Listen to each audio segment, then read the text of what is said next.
Hola a todos, buenas noches.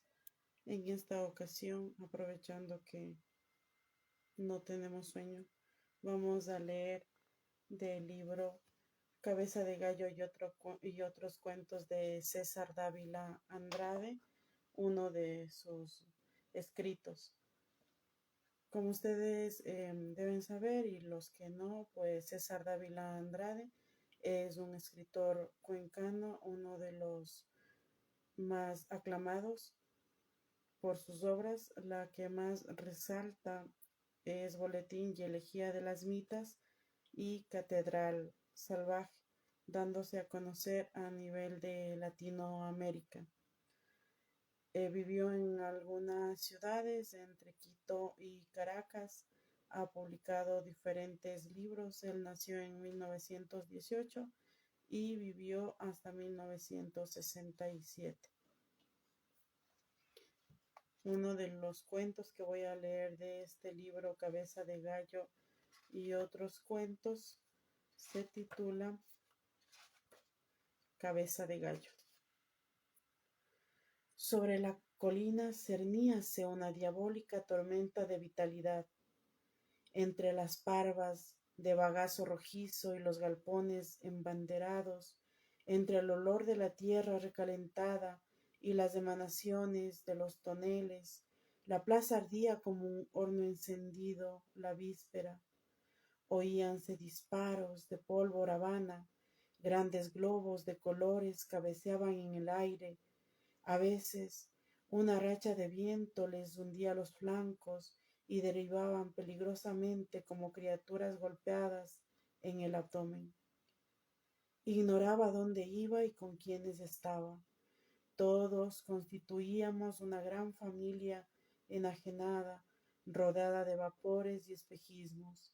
Las vociferaciones, los cánticos y el estrépito metálico de las bandas de música nos volcaban en el centro de una baraúnda boba, surcada por sacudidas de mecánica cordialidad. El aire resonaba y refulgía en torno a nosotros, y alguien daba disparatadas vueltas al manubrio de esta máquina de sonidos y visiones. De un momento a otro íbamos a ser paridos estruendosamente sobre un mundo encendido por los cuatro costados. La atmósfera, como una matriz gigantesca, empezaba a contraerse y sus musculosas paredes exprimían nuestros cuerpos hasta convertirlos en guiñapos.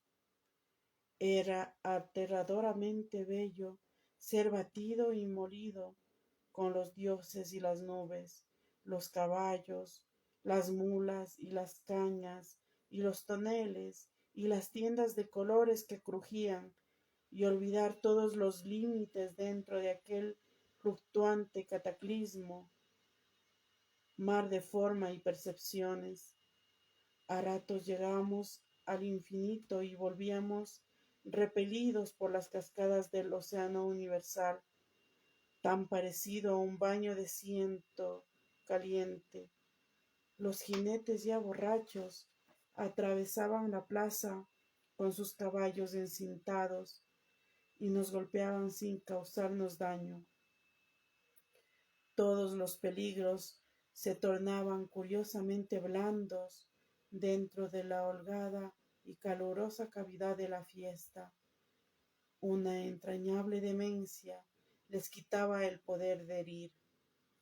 En cierto momento apreté los dientes para no ahogarme y logré recordar que me hallaba en medio del carnaval de la colina de Barriovientos. Experimenté entonces una punzante extrañeza a causa de mi propia reflexión, pues allí solo había sitio para esa cosa inaudita que es la vida recalentándose dentro de la gran vasija del aturdimiento. Y no sé cómo me vi en una de las esquinas de la plaza, junto al hombre encargado de elevar los globos.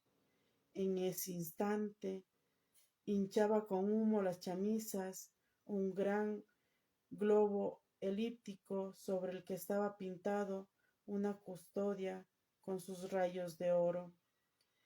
En el centro de la base, a 2 palmos del suelo, ardía una bola de estopa que mandaba el aire caliente al interior del globo.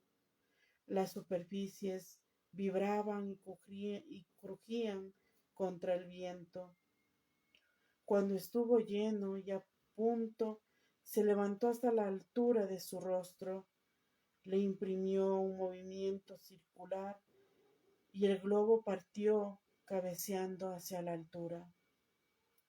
En medio del resplandor de la mañana, las llamas errantes se volvían invisibles, pero aunque sus lenguas eran absorbidas por la luz del sol, no perdían su fuerza y las huecas se empequeñecían cada vez más y tomaban los rumbos más caprichosos.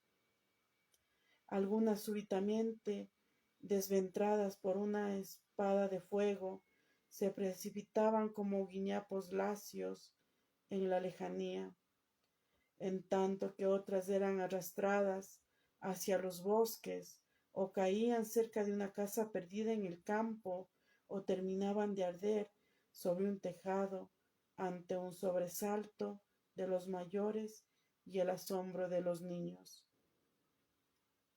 Seguí el globo en que iba pintada la custodia y llegué a una pequeña explanada en la que un grupo de personas rodeaba a un campesino encorvado en la tarea de cavar un hoyo. A su lado, una mujer sostenía un hermoso gallo de plumas aceradas, brillantes y de vistosa cresta.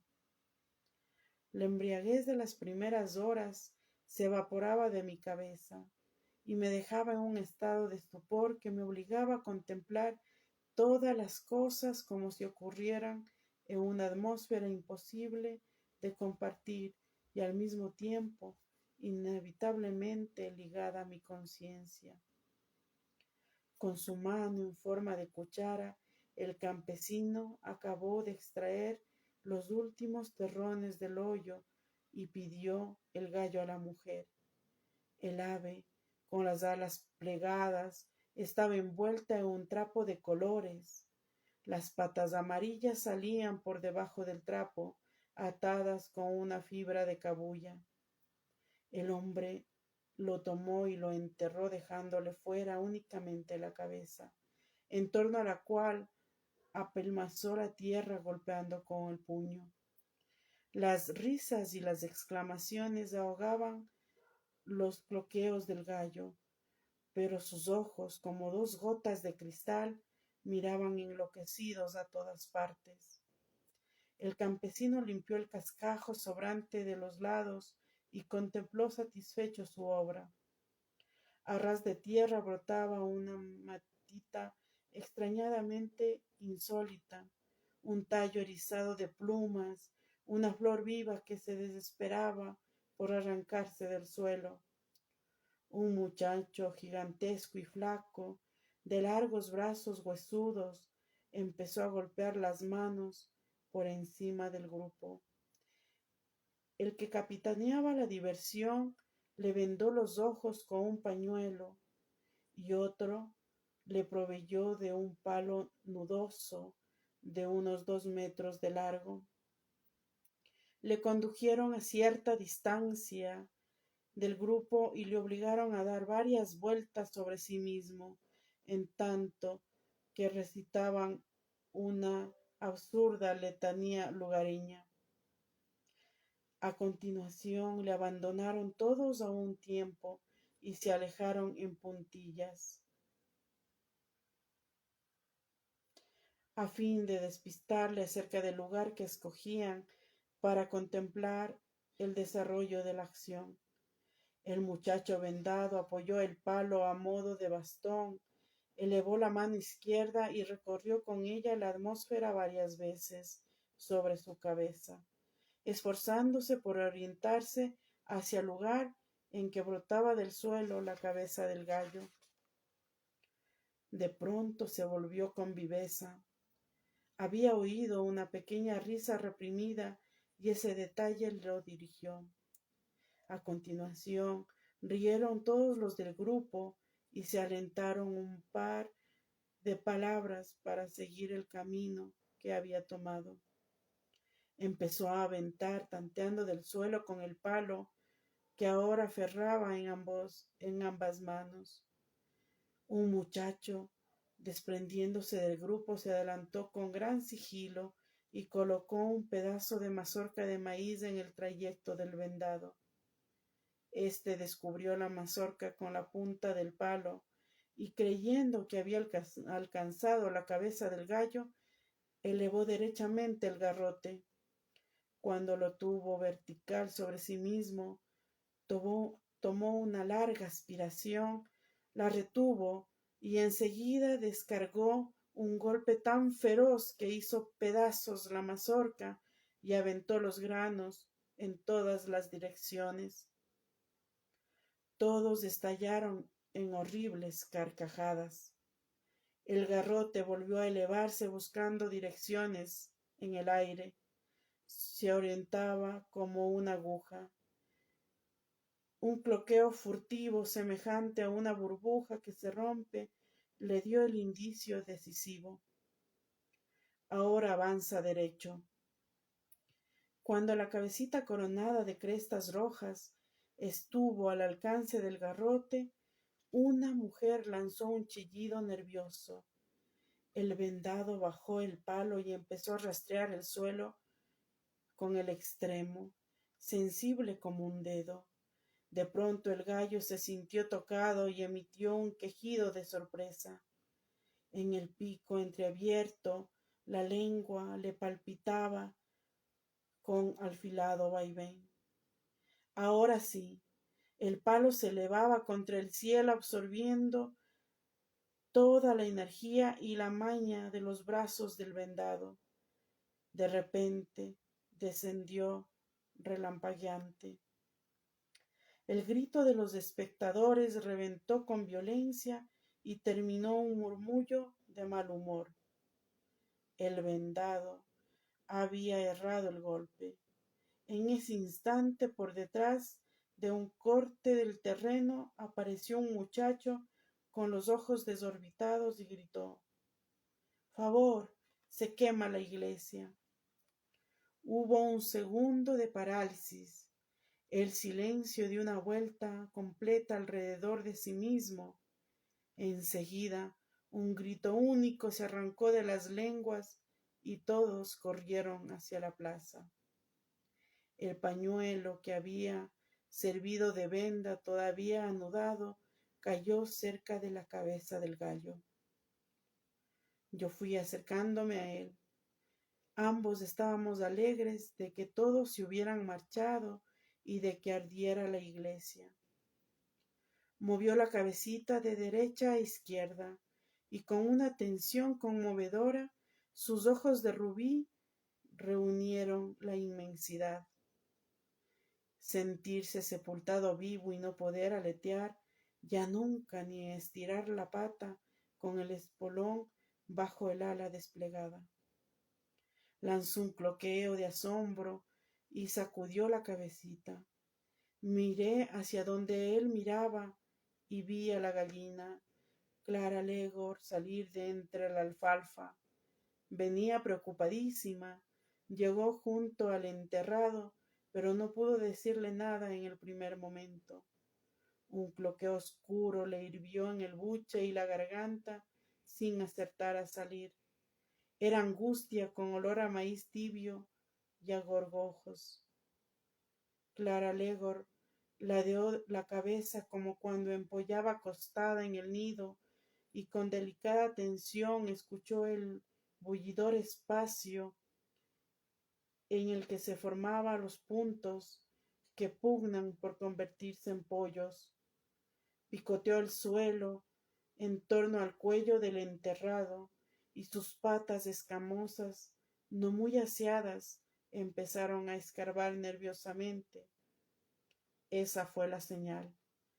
Comprendiendo que los jugadores podían volver, me apresuré a liberar al ave. A poca distancia, Vi la barreta del campesino y removí con ella la tierra apelmazada en torno al enterrado. En pocos minutos éste estuvo fuera, lo liberé de la mortaja y le desaté las patas amarillas. En el primer momento, amortiguado el cuerpo por el entierro, cayó sobre el flanco izquierdo y quedó así, latiendo y accesando unos segundos. Por fin se incorporó y se sacudió aparatosamente, haciendo rebullir varias veces todas las plumas. Cuando las aves se alejaron, una gran pluma de fuego ascendió a través de los árboles. Bajé. La fiesta se había inmovilizado. De todas partes acudían hacia la iglesia nuevos curiosos, pero ahora sus rostros tenían un vago aspecto de espanto. El aire del jolgorio se había cambiado en malestar. Se desparramaba un humo ancho y negro con olor a cera de altar y a trapo viejo. A causa del sol no se veían las llamas, pero el calor que se difundía era un indicio de la gravedad. Todas las puertas de la iglesia estaban abiertas y temblaban, y la gente apiñada en torno dejaba arder el interior sin poder intervenir en nada. Nadie tenía una gota de agua por esos contornos, y solo un río angurriento, sin sonido, era visto abajo, serpeando despacito por el fondo de una gran quebrada.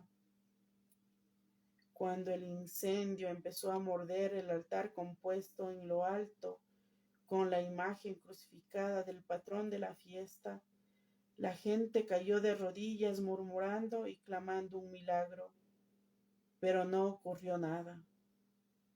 En poco tiempo las llamas devoraron todo lo que encontraban, con furia ruidosa y desmelenada, y solo quedaron algunos escombros ralos que al poco rato caían como tizones negros. Yo fui de los primeros en entrar en el recinto humeante de la iglesia. Todo era ceniza y mamarrachos carbonizados.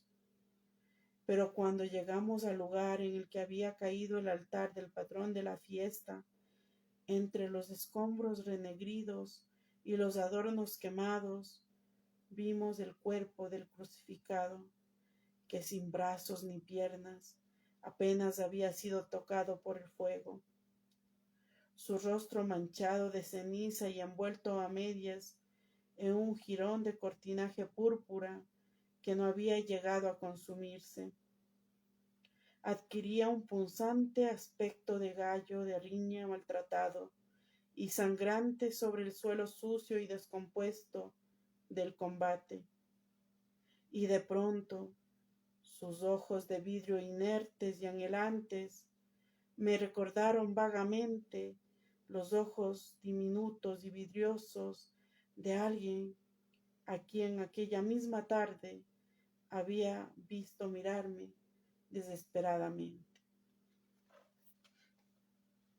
Este es uno de los primeros cuentos que se encuentran dentro del libro Cabeza de Gallo y otros cuentos de César Dávila Andrade. Más que nada es yo le digo una alegría leer y volver a leer los cuentos, porque algunas veces leíamos en la escuela, en el colegio, y hace unos 3-4 meses también lo leí en un taller de lectura, y ahora comparto con ustedes, ya que este autor ecuatoriano escribe y profundiza algunos escenarios y sobre todo también las costumbres que existen en algunos pueblos. Todo esto es para seguir con el proyecto Leamos y así encaminar a muchos que se den cita y puedan descargar libros, escucharlos o también que tengan la posibilidad de leerlos. Espero que en los próximos días hagamos un en vivo en horas más tempranas. Muchísimas gracias.